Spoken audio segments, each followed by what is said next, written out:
Hello friends. ये हम सब जानते हैं कि वज़न कम करने के लिए एक्सरसाइज करना ज़रूरी है। यदि हम एक्सरसाइज नहीं करेंगे तो कैलोरी बर्न नहीं होगी, शरीर में मेटाबॉलिज्म कम होगा और आपका शरीर में वज़न कम नहीं हो पाएगा। आप डाइटिंग अगर करोगे तो भी उतना इफ़ेक्ट नहीं आएगा जितना एक्सरसाइज को साथ में करो या एक्सरसाइज को ज़्यादा करने से आएगा। तो एक्सरसाइज ज़रूरी तो है, लेकिन कुछ कॉमन गलतियाँ हैं जो एक्सरसाइज के दौरान हम करते हैं। एक्सरसाइज सिलेक्ट करने में,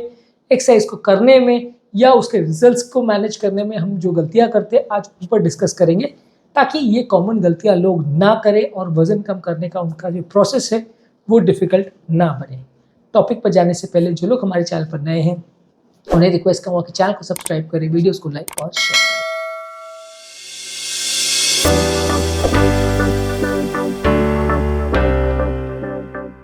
पहली कॉमन गलती है जो लोग करते हैं कि वो एक्सरसाइज जब प्लान करते हैं तो सिर्फ कार्डियो वर्कआउट पर फोकस करते हैं, बाकी सब चीज़ों को इग्नोर कर देते हैं। कार्डियो वर्कआउट से मतलब ये है कि वॉकिंग, रनिंग, जॉगिंग, स्विमिंग, जो एक्सरसाइज आपकी स्टैमिना बिल्डिंग के लिए ज़रूरी होती है, ये एक्सरसाइज वजन कम करती है क्योंकि इसमें कैलोरी बर्न होता है। लेकिन इसके अलावा यदि आप स्ट्रेंथ ट्रेनिंग या मसल बिल्डिंग एक्सरसाइज नहीं करते हो, मसल बिल्डिंग एक्सरसाइज से मतलब ये है कि डंबल्स उठाना, कोई सिटअप्स करना या पुशअप्स करना, या आपका चेस्ट पे वेट्स उठाना या बाइसेप्स पे वेट उठाना, ये सारी चीज़ें आप मसल बिल्डिंग के लिए ज़्यादा करते हो। लेकिन ये एक्सरसाइजेस आपकी मसल की टोन बढ़ाती है और लंबे समय तक अगर मसल का टोन और मास बढ़ता है तो उससे आपका बॉडी का जो बेसल मेटाबॉलिज्म है, यानी बॉडी की जो कैलोरी की रिक्वायरमेंट है पूरे दिन भर की, उसमें भी फर्क पड़ता है और ओवरऑल ये आपके वजन को कम करने में मदद करता है। तो पहला इंपॉर्टेंट मिस्टेक जो लोग करते हैं कि वो सिर्फ और सिर्फ कार्डियो पर फोकस करते हैं क्योंकि उनको लगता है कि ज़्यादा कैलोरी जलाती है, लेकिन मसल बिल्डिंग को वो पूरी तरह से इग्नोर कर देते हैं, जो कि एक बड़ा ब्लंडर होता है और जिसकी वजह से कई बार जितना उनको एक्स्ट्रा बेनिफिट एक्सरसाइज से मिल सकता है वो नहीं मिल पाता। उनको ये दोनों चीज़ों को साथ में करना चाहिए। 70 to 80% कार्डियो एक्सरसाइज करनी चाहिए, 20 to 30% आपको मसल बिल्डिंग एक्सरसाइज भी साथ में करनी चाहिए। अगला कॉमन मिस्टेक जो लोग करते हैं वो है एक्सरसाइज की कैलोरी कितनी यूज हो रही है उसको ओवर एस्टिमेट करते हैं। आप कौन सी एक्सरसाइज में कितनी कैलोरी बर्न हो रही है, कितना आप उस एक्सरसाइज के दौरान कैलोरी लूज कर रहे हो, उसको असेस करना बहुत ज़्यादा ज़रूरी है। कई बार हमको ऐसा लगता है कि क्योंकि मैंने 1 घंटे वॉकिंग कर ली तो मेरा तो बहुत ज़्यादा कैलोरी खत्म हो गई, मेरी 400-500 कैलोरी खत्म हो गई, अब मैं दिन भर जो चाहे खा सकता हूँ, जो कि ऑब्वियसली पूरी तरह गलत होता है। इनफैक्ट बहुत सारी कॉमन एक्सरसाइजेज में आप ये देखेंगे कि उन एक्सरसाइजेज में इवन 1-1 घंटे एक्सरसाइज करने के बाद भी बहुत ज़्यादा कैलोरी इतनी नहीं बर्न होती है। और जब हम उसको खाने के साथ उसका बाउंटर बैलेंस करते हैं कि एक समोसे में जितनी कैलोरी है उतना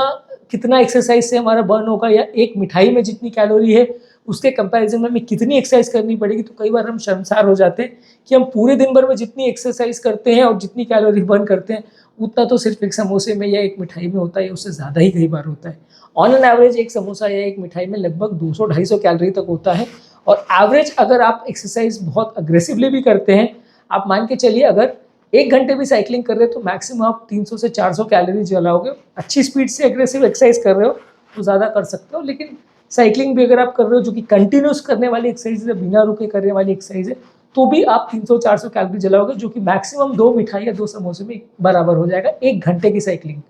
जो कि बहुत ज़्यादा होता है। उससे ज़्यादा लोग एक्सरसाइज नहीं कर पाते ज़्यादातर दिन। इसके अलावा जो सिंपल वॉकिंग वर्क की अगर मैं बात करूं या सिंपल थोड़ा स्लो स्पीड में जॉगिंग की या रनिंग की भी बात करूं तो उसमें इतनी कैलोरी बर्न नहीं होती है जितना हम सोचते हैं कि हो रही है। और दूसरा, लोग कई बार थोड़ा सा तेज चलने को भी उनको ऐसा लगता है मैं तो ब्रिस्क वॉकिंग कर रहा हूँ। अगर वो स्लो वॉकिंग से थोड़ी सी भी स्पीड बढ़ा लें, 1 किलोमीटर से भी ज़्यादा स्पीड उसमें बढ़ा लें, तो उनको लगता है मैं तो बहुत तेज चलता हूँ और मेरी तो कैलोरी बहुत जल रही है, मैं तो ब्रिस्क वॉकिंग की कैटेगरी में आ गया या मैं तो रनिंग की कैटेगरी में आ गया। तो इस तरह से लोग कैलोरीज को गलत एस्टिमेट करते हैं, जिसकी वजह से ओवरऑल उनका कैलकुलेशन गड़बड़ हो जाता है। आप या तो एप्लीकेशंस यूज़ करके, स्मार्ट वॉच यूज़ करके, अलग अलग तरह के मोबाइल से रिलेटेड एप्लीकेशंस भी आते हैं जो कि आपको एक ज़्यादा अच्छा असेसमेंट दे पाते हैं कि कितना कैलोरी यूज़ हो रहा है, लेकिन ये भी काफ़ी बार गलत होते हैं। मैं खुद ही कई बार एक्सपीरियंस कर चुका हूँ कि मोबाइल से रिलेटेड एप्लीकेशंस या इवन अच्छी क्वालिटी के लेटेस्ट स्मार्ट वॉच से रिलेटेड भी जो आपके कैलोरी की रीडिंग्स आती है वो कई बार पूरी तरह से गलत होती है, क्योंकि उनके सेंसर्स इतने अच्छे नहीं होते कि आपकी हर मूवमेंट को ट्रैक कर सके। खासकर उन लोग के लिए जो बीच बीच में रुक के एक्सरसाइज कर रहे हैं। मान लीजिए अगर आपने 1 घंटे कंटिन्यूस साइकिलिंग की तो सेंसर बेटर डिटेक्ट कर पाएगा, और उसको पहले से अगर आपने प्रोग्राम कर दिया कि मैं साइकिलिंग कर रहा हूँ तो वो डिटेक्ट बेटर कर पाएगा। लेकिन इवन मैंने कई बार ये भी कैलकुलेट करके देखा है कि मैं ट्रेडमिल पर हूँ, एक्सरसाइज कर रहा हूँ, 1-1 घंटे भी अगर एक्सरसाइज कर रहा हूँ और आप उस साथ में स्मार्ट वॉच भी वॉकिंग मोड पे भी अगर चालू करके रखते हो, उसके बावजूद भी जो मशीन की रीडिंग है और आपकी वॉच की रीडिंग में ज़मीन आसमान का फ़र्क भी कई बार आता है। और ज़्यादातर आपने ऐसा देखा होगा कि जो वॉच की रीडिंग्स है उसमें गलत होने के चांसेस ज़्यादा होते हैं, क्योंकि मशीन में तो आप घड़ी देख के उतने टाइम पे आपने एक्सरसाइज चालू करी, उतनी स्पीड में आपने करी, तो उसमें कैलोरीज के गलत होने का या उसमें टाइमिंग्स में गलत होने का चांस नहीं है। लेकिन जो वॉचेस के सेंसर्स होते हैं या जो एप्लीकेशंस वगैरह में मोबाइल के जो सेंसर्स होते हैं, वो कई बार आपकी मोशन को प्रॉपरली ट्रैक नहीं कर पाते, प्रॉब्लम इसकी वजह से काफ़ी गलतियाँ होती हैं। तो अगर आप इनको यूज़ कर रहे हो तो चांसेस अच्छे हैं कि आपकी रीडिंग बेटर आएगी, लेकिन फिर भी गारंटी नहीं है कि आपकी एक्यूरेट रीडिंग आएगी। और ये सबसे बड़ा मिस्टेक है जो लोग करते हैं कि एक्सरसाइज के दौरान वो कितनी कैलोरी कंज्यूम कर रहे हैं उसका अंदाज नहीं लगा पाते हैं और उनका पूरा इक्वेशन गड़बड़ हो जाता है। जब उनको खाने को कट डाउन करना पड़ता है या खाने को उनको अगर रिस्ट्रिक्ट करना पड़ता है तो उनको लगता है मैं इतनी एक्सरसाइज करता हूँ, मुझे क्यों खाना कम करने की ज़रूरत है, और बाद में उनका वजन जब कम नहीं होता है तो वो डिप्रेशन में चले जाते हैं। तो इसलिए आपको कितनी एक्सरसाइज आप कर रहे हो उसमें एक्यूरेट लगभग पता होना चाहिए। 5-10 का वेरिएशन चलता है, लेकिन एक्यूरेट पता होना चाहिए कि मेरा वेट लॉस कितना होगा, मेरी कैलोरी कितनी जल रही है। इसके अलावा लोग अगली मिस्टेक जो ये करते हैं कि एक्सरसाइज में कोई वैरायटी नहीं होती। यदि आप डेली एक ही तरह की एक्सरसाइज करोगे तो बहुत जल्दी चांसेस है कि आप बोर हो जाओगे, बहुत ज़्यादा चांसेस है कि आप उसको लंबे समय तक उतनी एग्रेसिवली नहीं कर पाओगे। तो यदि आपको अच्छा वेट लॉस करना है तो काफ़ी ज़्यादा ज़रूरी है कि आप अलग अलग तरह की एक्सरसाइज करें, कभी वॉकिंग, कभी रनिंग, कभी जॉगिंग, कभी स्विमिंग, कभी साइकिलिंग, अलग अलग तरह की एरोबिक एक्सरसाइज करें। तो उसमें काफ़ी चांसेस है कि आपका मन ज़्यादा लगा रहेगा और आप ज़्यादा दिन तक उसे कर पाओगे, ज़्यादा अलग अलग मसल्स की आपकी टोन और एक्टिविटी इंप्रूव होगी और वेट लॉस भी ज़्यादा बेटर होगा। तो ओवरऑल अलग अलग तरह की एक्सरसाइज को आपके शेड्यूल में डालना, अलग अलग दिन अलग अलग एक्सरसाइज करना, ये एक काफ़ी इंपॉर्टेंट चीज़ है। उसको ना करना एक इंपॉर्टेंट मिस्टेक है। इसके अलावा लोग कई बार एक्सरसाइज को किस तरह से करना है वो कई बार मिस्टेक करते हैं। हर एक्सरसाइज को प्रॉपरली अगर आप नहीं करते हो तो आपको उतना इफेक्ट नहीं आएगा, उल्टा मसल इंजरी का चांस बढ़ जाएगा।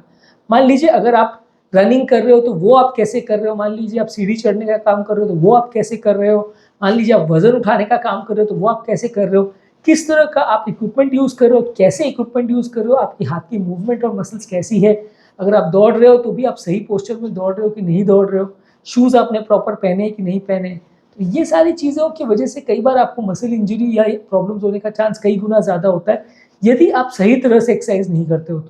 तो पहले कुछ दिन अगर किसी ट्रेंड एक्सपर्ट के साथ अगर ट्रेन करें, खासकर जिम में ये ज़्यादा एप्लीकेबल है। ऑब्वियसली वॉकिंग रनिंग में उतना ज़्यादा गलती नहीं हो सकती, खासकर यंग लोगों में, उम्रदराज लोगों में, क्योंकि ऑर्थोपेडिक प्रॉब्लम्स होते हैं तो कई बार चलने का तरीका और दौड़ने का तरीका गलत हो सकता है। यंग लोगों में गलती होने का चांस कम है, पर फिर भी खासकर जिम की एक्टिविटीज़ में, स्विमिंग वगैरह आप कर रहे हो, डांस वगैरह आप कर रहे हो, योगा वगैरह कर रहे हो, तो ये सारी चीज़ों में ट्रेनर का होना प्रॉपर ज़रूरत है। क्योंकि अगर आप शुरुआत दिनों में उनके साथ अगर ट्रेन नहीं करोगे, सीखोगे नहीं, तो सारी ही एक्सरसाइज को आप गलत तरीके से करोगे और उसमें आपको उतना फ़ायदा नहीं होगा। खासकर जो थोड़ी डिफ़िकल्ट चीज़ें हैं जैसे योगा है या मेडिटेशन है या कोई स्पेसिफिक आसन्स वगैरह हैं या स्विमिंग वगैरह, इसमें गलती होना कई बार बहुत ज़्यादा डेंजरस भी हो सकता है, जान का खतरा भी हो सकता है, खासकर स्विमिंग में। तो ये सारी चीज़ों को आप अगर ट्रेनर के साथ करें तो ज़्यादा अच्छा है, अगर आपने पहले कभी ना किया हो या आपको पहले का कोई एक्सपीरियंस ना हो तो। इसके अलावा लोग कई बार बहुत एक्सेसिव एक्सरसाइज करते हैं लेकिन कोई रिकवरी फेज बॉडी को नहीं देते, जिसकी वजह से मसल्स में तनाव, खिंचाव, इंजुरी या बर्नआउट ये सब ज़्यादा होता है, मसल को रिपेयर की ज़्यादा ज़रूरत पड़ती है। तो ये एक और कॉमन मिस्टेक है जो लोग करते हैं कि एक्सरसाइज तो बहुत करते हैं लेकिन बॉडी को रिकवर होने का टाइम पीरियड नहीं देते, जिसकी वजह से उनके मसल्स में डैमेज होने का चांस बढ़ जाता है। और जब एक बार मसल में कोई इंजरी या डैमेज हो जाता है तो फिर कई दिनों तक आप एक्सरसाइज नहीं कर पाते और जितना आपने फ़ायदा किया था वो सारा लॉस हो जाता है। इसके अलावा अगला कॉमन मिस्टेक जो लोग करते हैं कि अपने स्पेसिफिक गोल्स को सेट नहीं करते। कौन कौन सी एक्सरसाइज को आपको करना है, कितना आपको कैलोरी लूज़ करना है, अगर आप इसका गोल सेट करेंगे तो आप ज़्यादा फोकस्ड और ज़्यादा मोटिवेटेड रहेंगे, ज़्यादा अच्छे से एक्सरसाइज कर पाएंगे। आपने डेली कितने मिनट्स जिम करना है, कितने मिनट्स वॉकिंग करनी है, कितने मिनट्स क्रॉस ट्रेनिंग करना है, कितने मिनट्स साइकिलिंग करनी है, ये गोल अगर आप प्रॉपरली सेट करके पहले से अगर चलते हैं तो ज़्यादा चांसेस है कि आप ज़्यादा बेटर एक्सरसाइज कर पाएंगे, ज़्यादा अच्छे रिजल्ट्स आपको मिलेंगे। आप अगर नहीं सेट करते हैं, अनप्लान्ड वे में कुछ तो भी करते रहते हैं, कभी आधा घंटा ये कर लिया, कभी वो कर लिया, तो उसमें आप कई बार उसको कंसिस्टेंटली नहीं कर पाएंगे, रिजल्ट्स भी उतने अच्छे नहीं मिलेंगे।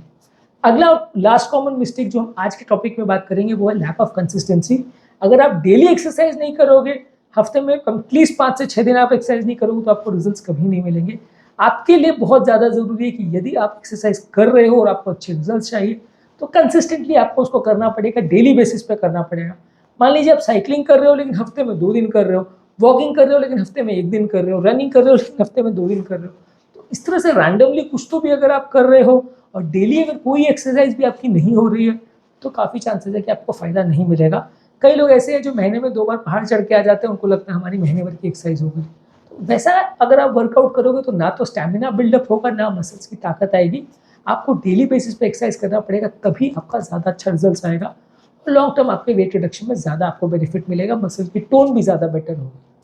तो आज के टॉपिक में हमने कुछ इंपॉर्टेंट मिस्टेक्स के बारे में बात करी। इसके अलावा और भी काफ़ी मिस्टेक्स बाकी हैं जिसको हम इस टॉपिक के सेकंड पार्ट में डिस्कस करेंगे।